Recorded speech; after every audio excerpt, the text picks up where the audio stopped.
to the Get Ready with Tony Steuer podcast. This episode, I'm really pleased to have on two people that I've gotten to know and work with this year, Sharon Bially and Emily Adams of Book Savvy PR and Thought Savvy Marketing. Welcome, Emily and Sharon, to the Get Ready podcast. Thanks to be here. Fantastic. So before we dive in, I'm just going to give everybody a little bit of background on who you are. Sharon is the founder of Thought Savvy Marketing and Book Savvy PR, running high-impact PR and marketing campaigns for thought leaders and authors. Sharon is a seasoned storyteller and strategist with a background in international economic policy, and she's held management or leadership positions at the Organization for Economic Cooperation and Development, the OECD, in Paris, the PR agency Farrell Kramer Communications, and MBA Value Partners, a New York investor relations firm. So Sharon brings a huge wealth of experience across the financial and marketing spectrum. Emily is a former English instructor turned publicity strategist who has worked behind the scenes for business authors, helping them to research and write books. She's a voice behind dozens of ghostwritten articles, blog posts, and newsletters. Emily links her clients' thought leadership with current events that appeal to all audiences, particularly her millennial peers. Emily has helped both authors and thought leaders get coverage everywhere, from the New York Times, the Washington Post, and NPR to BuzzFeed, Cosmopolitan, and Quartz. And I know for myself, Emily helped me get on ABC, published on Fast Company, among many other publications. So, both Emily and Sharon bring tremendous wealth of experience and expertise in marketing, which is so important to all of us across the insurance industry and, every part of the financial spectrum. So let's go ahead and dive in. Do you want to share a little bit of what you both do? Sharon, do you want to swing at that first? Sure, thanks. If talking about what we do is so huge in a lot of ways, so I'm going to boil it down and make it really simple for anybody listening. In essence, we generate visibility for authors and for thought leaders, engaging the media and their audiences so that they can drive new business and book sales if they have a book. Mm-hmm. That is really the gist of thought leadership marketing. Well, that's great. Which is similar to author and book marketing. Well, fantastic. And I mean, isn't that really true that, for anybody in business, that they need to be thinking of themselves as a thought leader? Yes, it really is, Tony. I think there's one distinction is that in a lot of industries that focus more on products than services, the thought leadership element may not be as crucial. But services and financial services, including insurance, are very much service-oriented. In services is where it becomes really crucial, the thought leadership element becomes really crucial. I think that maybe people in the insurance business often see insurance as a product, but I see it very much as a service. Yeah, I agree with you wholeheartedly, and I think that's where the insurance industry really needs to go, is from being commodity-driven to understanding that it's a service-driven industry, that we serve the client, and that when you take that viewpoint rather than selling, that you're servicing and working with a client as an advisor, that it changes the perspective and it makes it a better experience for everyone. Absolutely. Yeah. So Emily, talk a little bit about, your perspective on what you do and how you view things. Yeah. First, just to follow that, I mean, we've seen throughout, publicizing your book that there's actually quite a demand for people thinking about insurance as not a commodity and more as a service. And I think that was very apparent in a lot of the media interest we drew for you. So that definitely seems to be where things are heading. I think, Sharon summarized it really well. We want to help people get visibility. We want to help them distill sometimes big, unwieldy ideas down into something that's bite-sized and usable for the media. And really, we want to work as partners with them in accomplishing that. So really taking on board exactly what it is that is sort of the core thought that their business and their business ethos is based around, and making that into something that is legible to someone who has, maybe 50 seconds. So I think that's feels like often the goal of my day is to, help communicate those big things into small things, but while still retaining the richness of the concept. Well, and I think that's important. Excuse me. And Sharon, you've had experience working in the financial community. Is that I think people tend to forget how little people outside the financial services industry even understand the very basic building blocks of a financial product or service, including their insurance. I mean, is that your experience? Absolutely. Yeah, and one of the questions that you've asked us to think about in advance speaks directly to that, and it's how does a background working in communications with financial entities help me or us understand how to bridge the gap between financial experts and the media? And that's really that on that point. In order to bridge that gap, or any communications gap for that matter, you really have to understand the details behind what's being said and the unique way that the given audience is going to filter the information and receive it. So working with financial organizations and experts,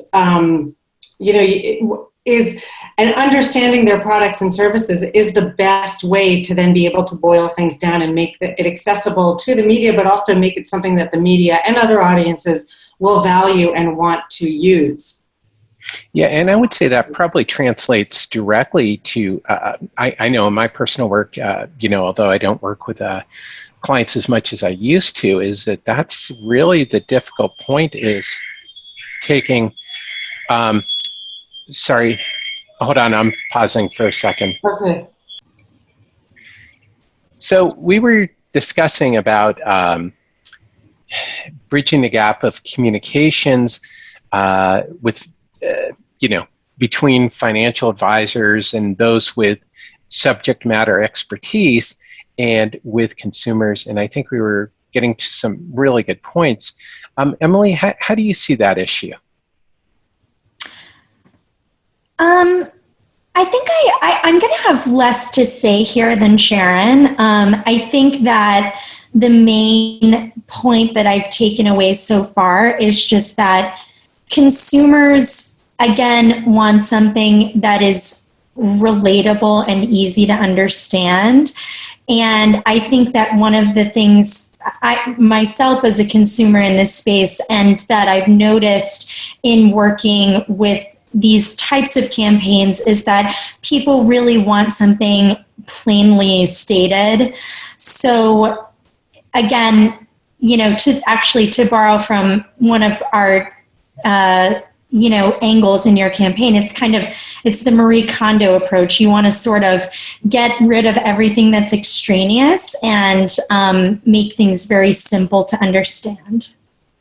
Yeah, and I think that's a valuable lesson, especially for those of us in the insurance industry, is we tend to be a very jargon-heavy industry, and we tend to forget that in working with clients. That most clients don't know what a declaration is or what a deductible is or any of these terms, that we just throw around, that we all know so well in the industry.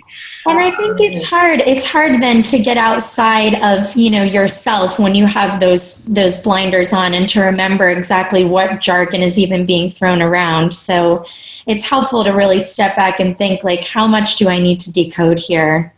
Mm-hmm. And I think that's where, your background and experience as a teacher really comes in handy. I mean, how do you feel your experience as a teacher lends itself to the work you do now?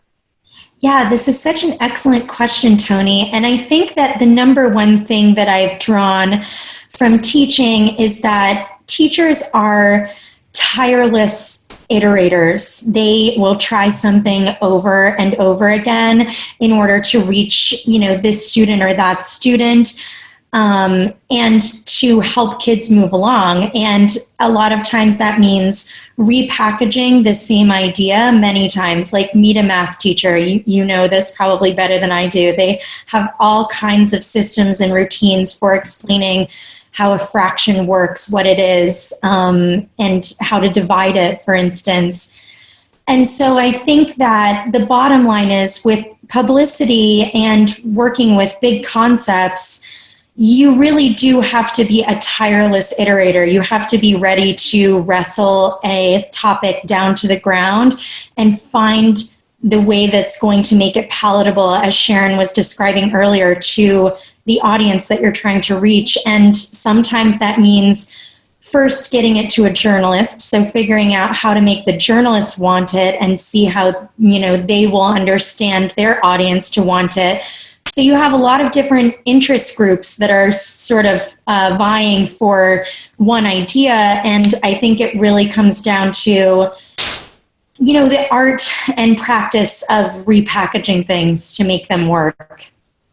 Definitely. And I think what you brought up there is incredibly valuable. So let's say you have a class of 30 students, is you may have to teach that same concept 30 different ways. Absolutely. To reach all the students. And I think that's something for the insurance industry to work into the future, is that, the insurance industry has to move on from just selling in one particular way or framing a product in one particular way to understanding that there's a whole spectrum of learning styles out there among consumers, and that if they want to really be effective, they're going to have to adapt to different segments of the market. And I think that's such a valuable experience, or lesson for the insurance industry, as well as for members of the insurance industry who want media placement. And which leads into, my next question is, how do you feel that PR and media appearances compare to advertising for people? What's the value there? Yeah, that's, there's a huge difference. PR is referred to as earned media, precisely because it is earned in that the media decides that an individual or an organization who they're going to cover or give coverage to is deemed worthy, that they like the ideas, that those ideas are valuable to them. And when you're getting media coverage, you don't need to pay for that. It's because it is something that the outlet wants and needs for itself. And that automatically lends important third-party validation. And when you're covered, when you're covered by the media in an article or an interview, the implicit message is you've been vetted. They're saying, Tony, we like your message, so we're going to use it. But advertising is really different. It's a pay-per-play proposition. Wow, there's a lot of peace there. Pay-for-play proposition. Well, that about sums it up. Yeah, right. By definition, you haven't been vetted, and there's no real third-party validation. It's in essence a financial transaction. That said, advertising does provide visibility. And there is a small degree of vetting in that a credible media organization is not going to accept ads about products or services that they don't, that they really don't feel are an accurate reflection of their values. So, ISIS is not going to place an ad in the New York Times.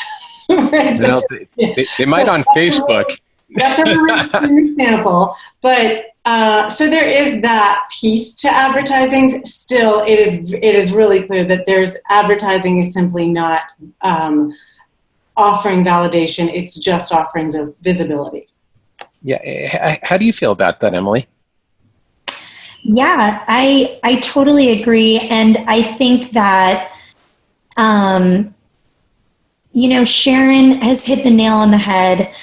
Advertising, well, It's true. We're coming up on, I think one of your next questions is going to be something about trends that we're seeing.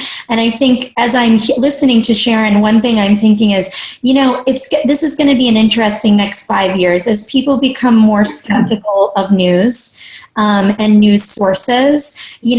How far will that vetting carry us? I'm not saying that publicity is a dying art. I'm saying that I think it's going to have to transition. And we're even doing that a lot of times. And I think I'm just going to lead right into your next question because I think it interestingly ties in with this. So I think the future of publicity in this sense is that, what we're working on now, the projects we're working on, is actually reaching people like influencers.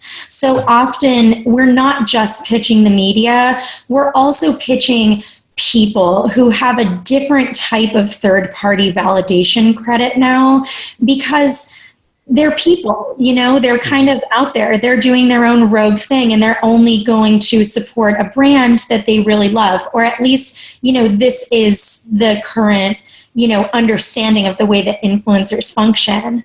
And I think that one of the really important things in that space right now is really the micro influencers. So we have begun the process often of pitching people who even do Amazon reviews for our authors, or of blogs that, while they may seem small, like they're only capturing 10,000 followers, they're the exact right 10,000 followers. So I think that in terms of, the difference between advertising and publicity in this time is that it's going to move even further towards publicity, and potentially advertising are both going to move even further into this space of tapping into people as opposed to, media brands.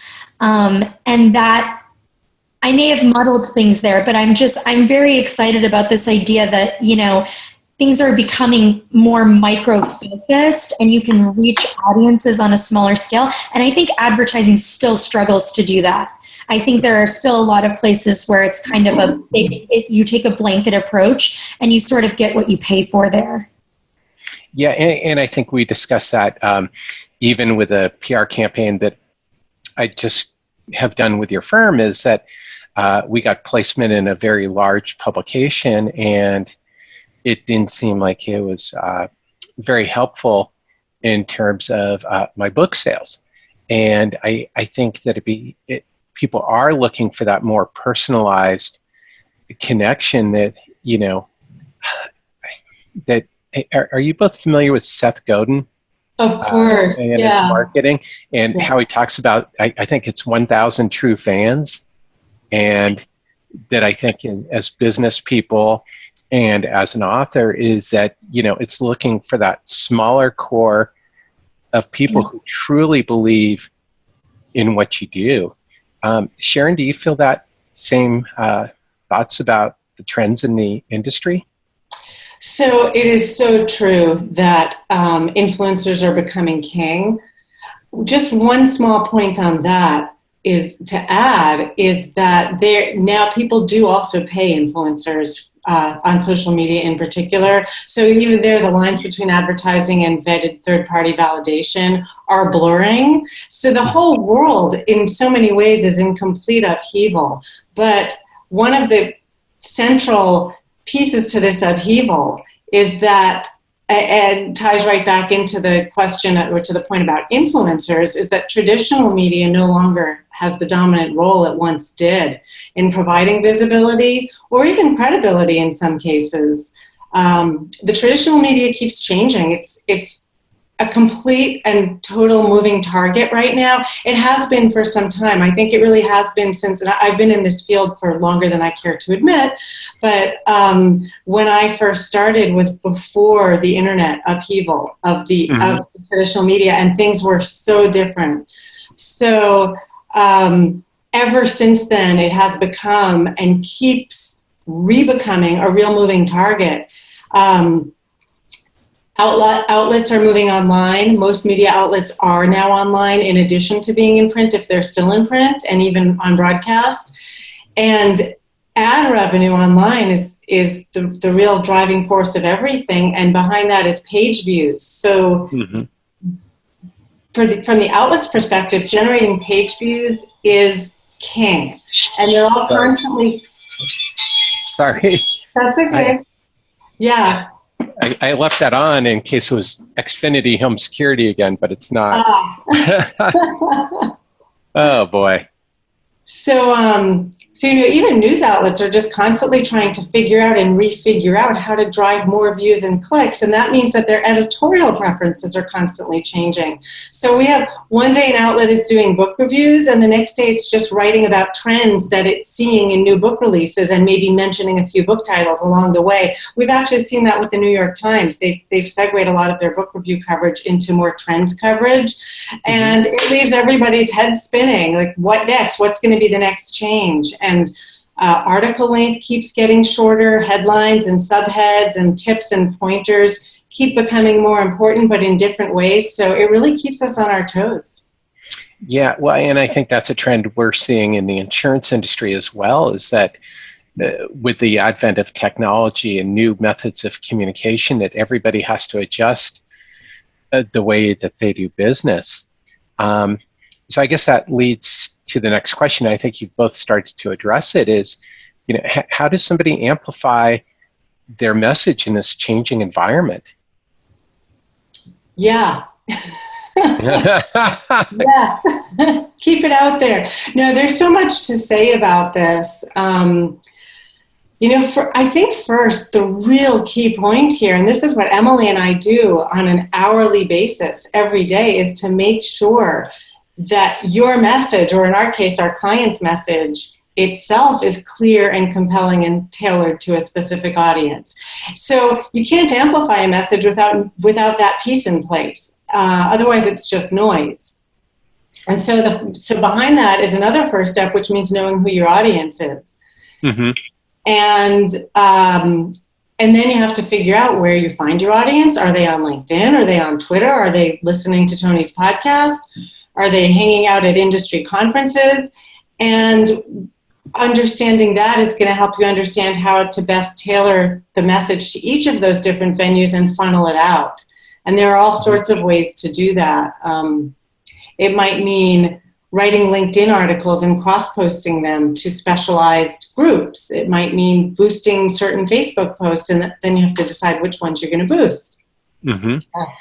It might mean pitching yourself to be a speaker at conferences, or all of the above.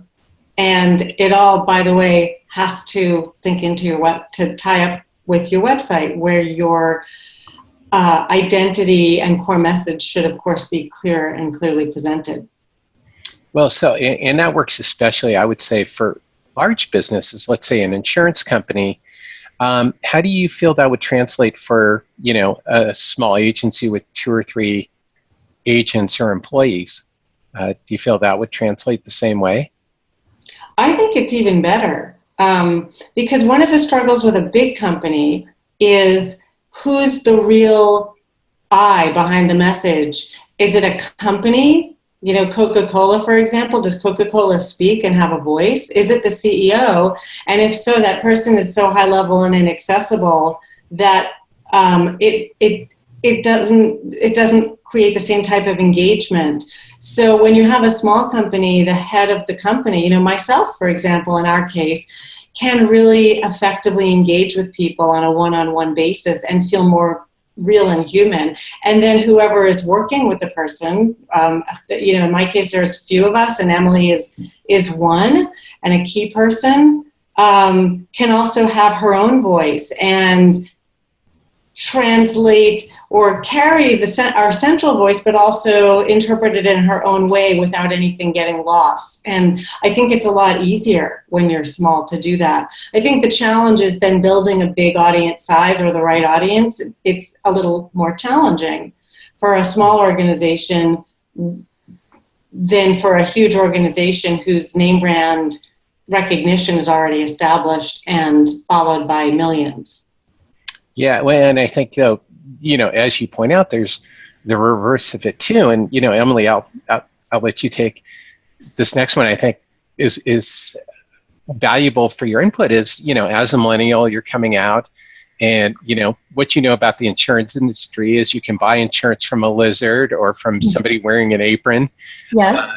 How do you personalize, these companies? That's great that, Geico's got a funny lizard, the Flo's willing to help you with these things, and some other guys, for farmers is sitting in the middle of traffic in his easy chair. Does that actually tell you anything about the insurance companies and what they do, or is that just like ridiculous fluff? Tony, I think about this a lot, and I'm actually in the middle of a very good and old advertising book from my library that talks about this really complex nature of making your brand funny when it's about something serious. So I'm always, ever since I've been reading that, I've been so perplexed by Flo, who a very long time ago I heard was one of the most successful advertising brands going. It's weird because insurance is something that you almost, I guess, I don't know if I'm thinking about this wrong, but it's something that I feel like I don't want to have. It's something where it's a bad day when I'm thinking about my insurance or, drawing on my insurance because it's, something's going on. There's been a flood or I'm having a medical emergency or, it's not necessarily a bed of roses. And it's interesting that they do turn to these sort of funny, gimmicky, very depersonalized approaches. But in the same token, I definitely remember, the In Good Hands, right? I can think of a number of campaigns off the top of my head that feel kind of dour, I guess. They feel a little sad, and maybe drawing on that wasn't effective either. And so I think one thing that I think was really important that Sharon said that I'm sure all of these huge brands are using and that we use whenever we're working with a smaller brand or a company that's building a platform, right? They don't have something existent. They're working on building something from scratch, or they're working on kind of really beefing it up, is again, iterating, but persistence in that approach. It's really guessing and checking and trying things again and again, and having the patience to kind of to know what you want to say and to figure out exactly how it needs to be said. In working on your concepts, the concepts were in place. We just had to figure out how to get them across. And I think that's always the project. And so again, persistence is really key in building that sort of warm, cozy feeling around a brand. People have to see something 7 times before they'll click on you, and they may not want you to be funny if you're addressing something serious, and you just have to figure that out, often with guess and check. Well, I think those are some great points, and I think you hit on something, especially with the depersonalization, that gets to what we were talking about earlier about the custom message and segmenting the audience and really honing in on who you are speaking with, is that people aren't communicating what their actual service is. You're not going to have a lizard coming out to explain your homeowner's insurance policy to you. And that doesn't help you. It's funny, it's engaging. I enjoy the Geico commercials quite a bit, but I don't think it lends anything to the process, nor does it make people feel like they know the insurance industry better or become more comfortable with their insurance policies or with the insurance process. It remains the same, as you pointed out, is it's a depersonalized, yucky thing that you don't really want to deal with. It's like going to the doctor for your annual checkup. It's like, I got to do it, but there's about 100,000 things I'd rather do. Yeah, totally. So I think that's the most thing. And I know we're getting close to our wrap-up time. There is something I really want to get into with both of you, and we discussed this. before the podcast because I found this the most fascinating thing in working with you. And this is an issue that many people in the insurance industry are struggling with, is where you have somebody who's more experienced, maybe towards the end of their career, or at least well into their career, and they're onboarding one or more younger people into their practice or into their business. Is, how do you, meld your perspectives and figure out how to work together? What's worked for you? Emily, what do you think? Yeah, I'm happy. So first off, I would just like to say that Sharon is nowhere near the end of her career. At least she better not. I didn't mean that. I didn't mean to imply that. I had to say it out loud because I do feel often that Sharon and I's work together is very much like it's a yin and yang, and that's, I think, I've never worked in insurance, so I can't comment directly on how that would work, but I'm going to hazard a guess that that's actually really a positive thing, because I'm pushing and she's pulling a lot of times, and it helps us arrive at something that just is. It's exactly what it needs to be. It sits on its own and it works the way it's supposed to, because we've brought so many different perspectives into the mix, and we're constantly kind of interrogating. And once we have, right, you formulate a brand message and you do want to stick to it, but there's also always those moments, again, Sharon will come in the morning and be like, I was up all night and here's what I think. And I'm like, okay, yeah. And then we go back and forth and things get reformulated. And, the ability for us to both cogitate and come from such different places is really useful, especially when it comes to a product or a brand, or a set of ideas that could really reach a broad audience. And most could. I think, with a book about insurance, I may have immediately been like, yeah, it's important to reach people my age, but probably less important, when in matter of fact, it actually was quite important and worked very well. And so I think it takes all of that. I also think from a practical perspective, as we were discussing before we got on, there is also that push and pull in the way that we work and interact with clients. And I'm sure that happens as well in insurance. And I think one thing that has been very valuable is that Sharon really puts me at the center of a project with a client right from the jump. Immediately when we onboard a client, I am introduced, I'm on every phone call, I'm on every email, and then I start directing the work myself, often for clients that are on my docket.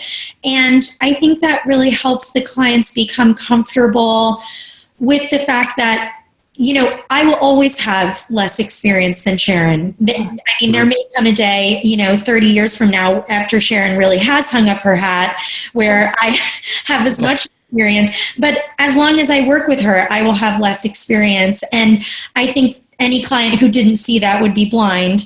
But I do think that at the end of the day, Sharon knows what I bring that's of high value, and she would not hand me off to a client without knowing that. And in so doing, it creates comfortability with the client. So I really think that it's important and has been integral for us to immediately norm client relations as between both of us, and something where we both take the lead and we're both equal partners in the communications with the client. Absolutely. Definitely. And Sharon, from your standpoint, probably bringing on Emily, and I know you have a couple other associates, did you feel that was part of being able to expand and serve more clients? Having people in general, or having people, at different phases in career specifically? Either one or both, whatever you'd like to jump at. Yeah. No, well, I did want to comment on what Emily just said. It is so true. I think that there is nothing but value in having a diverse range of experiences, backgrounds, ages, places on the career path. it is, I think Emily knows this, but I can't say it enough. There are times when I would be lost in today's world without the input from Emily, and there's one other person on our team, Kendra, who is, I guess you could say a millennial. I guess Kendra's, Yeah. so, Yeah. but I would be completely lost. There are times when, in fact, just before this interview, Tony, I pinged Emily to ask her about something about Spotify, which I just don't use, and not even sure I really know what it is, but that's a tiny example. And I think on the flip side, I wouldn't have it any other way. And on the flip side, I know that the fact that I was out there in the workforce in the 1990s and have seen things in those years that informed me about the 2000s and then the 2010s, I think that that's invaluable to the people that I work with who are younger. And but overall, it's crucial for us. We are a team. There are 4 of us all together on the core team, and myself, Emily, Lauren, and Kendra, who does only writing and social media with us. It's crucial to have all of us involved. And then there are a few others that we partner with on various projects. And together we form a team in our own way, that our partners and us. And it really is crucial to be able not only to offer various skills to clients, but also among each other and together to exchange ideas, experiences, knowledge, and reactions. Yeah, and I think you hit on a super important point for people to remember is, that it's a team function when you have people that you're working with, and that if you approach your business or your agency, your company, or what have you, as a team, it's going to come across that way to your clients. I know that in working with you is that I look at you, your firm, as a team, and I know that, when I was looking at hiring a publicist, I was looking at Sharon predominantly in your background. However, when we got into the campaign, is Emily brought certain things to the table based upon her experience and where she is, in her career path, that made it more conducive to have Emily handle certain components. And I think that's so important for people to remember, is that if you're bringing in somebody into your business, into your team, is that you have to trust them and let them run with it. And that at a certain point, if they're involved, that the clients may naturally gravitate to working with different members of your team at different points of the client relationship. And I think that's something, from the outside, that I found it really easy to work with your firm, is to make that transition, because you were all on the same page in terms of your internal communication and firm message. And I really appreciate it. And I'd like to ask you feedback, Tony. Yeah. But and I think that's important for everybody in their business as they expand and bring on new people and transition. I'd like to get in one more question if we can. So Sharon, we'll start with you. What's your number one tip, rule for success, if you had to pass on one jewel to everybody out there? Yeah, my real deep feeling about this is that for every initiative you take, think about how you can help others rather than what you want to get out of it.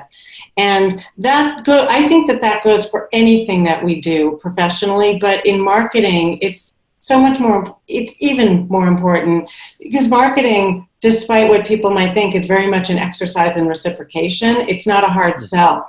So if you're generous, if you offer tips, if you offer expertise, if you share your time and take the time to answer people's questions, it will come back and pay off in multiples. It's just not necessarily as transactional as, say, hey, I'm going to buy an ad. It's not the same process. And then with that, whatever you do, be genuine. People sense when you're doing something just for publicity's sake or just for the sake of closing a deal, whatever it might be, and they're likely to shut down. But when you're genuine, people will genuinely want to engage. I think that's really valuable advice for people who are selling, because it's not about selling, it's about service and providing something to clients. Emily, what's your number one tip rule for success that you'd like to share? Yeah, that's a good question, Tony. I think right now the one I've been thinking about a lot is just staying open to the process. I think when I'm going to try to unpack that a little bit, but not too much. I think that sometimes people come into something with a very firm understanding of exactly how they want something to look. So whether it be a campaign or their message or exactly where they want to be placed, I need to be in the New York Times absolutely right now. And I think this happens for every type of business. I think it happens in almost every facet of life. And the one thing that I think goes very well for people that I've seen in my work is when people come with a very open mind and an open ear. And again, as we have, championed throughout this process, throughout this podcast, being really hospitable to the teamwork process and staying open to a variety of perspectives. It doesn't mean never landing on a decision. It just means, keep your eyes and ears open. You might see something or hear something that relates to your brand that makes sense or turns a light bulb on. You may be pushed in one direction, when working with a publicist, and keep your mind open to the potential for that messaging or that idea to do well or to influence other people. And again, to feed into exactly what Sharon said, which is to help them, right? In the end, that's the goal. So I think staying open and being ready to see those possibilities and let them kind of just happen is important. Definitely. And that's, I think, such a critical point for, no matter the size of your business, whether you're a sole agent or you're a multinational corporation, that it's really that personalization, that customer focus, having that communication. And if you're a thought leader, getting your message out there in a way that people can understand. If you want to find out more about Sharon and Emily, they work with both authors and business thought leaders. Their sweet spot is helping businesses grow their profile and audience by marketing their leaders' expertise. So that's looking at you, insurance company CEOs, agency broker heads, anybody who wants to grow their business. I'd recommend it. You can find out more information about the services that Sharon and Emily provide at thoughtsavvymarketing.com. That URL will be in the show notes. Thank you for tuning in to this episode of Get Ready with Tony Steuer, and thank you both, Sharon and Emily, for joining me today. Thanks so much, Tony.